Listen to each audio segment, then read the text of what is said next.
भांडूपमध्ये पोलिसांनी शिवसेना उद्धव बाळासाहेब ठाकरे पक्षाच्या कार्यकर्त्यांना ताब्यात घेतल्यानं मोठा राडा झालाय।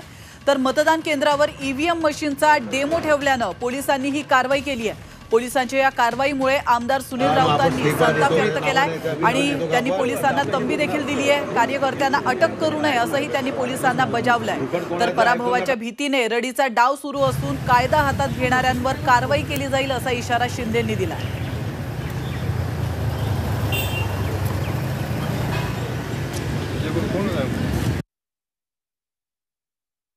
आज आमच्या टेबलावरती गुटख्याची मशीन दाखवण्यासाठी ठेवली होती ती चुकीची आहे, परंतु निवडणूक आयोगाच्या कुठल्याही गाईडलाईन मध्ये ते नसले नाहीये, तरी सुद्धा जबरदस्तीने त्या दोघांना अटक केलेला आहे। आणि माझी मागणी तीच आहे, निवडणूक आयोगाने सांगितलं तर तुम्ही त्यांना अटक करा, तो पण त्यांना काम करू नाही। पण आता अटक केली आहे, ताब्यात घेतलंय, काय पोलीस काय सांगतात? पोलीस अंडर प्रेशर काम करतायत, पोलीस अंडर प्रेशर काम करतायत। पोलिसांना प्रचंड दबाव आहे आणि त्यामुळे त्यांना अटक केलेली आहे। ते रोज बाताबाची करतात, त्यांना काय ते हरणार आहे, त्यांचा पराभव होणार आहे म्हणून रडीचा डाव खेळतात। आम्ही रडीचा डाव खेळणार नाही।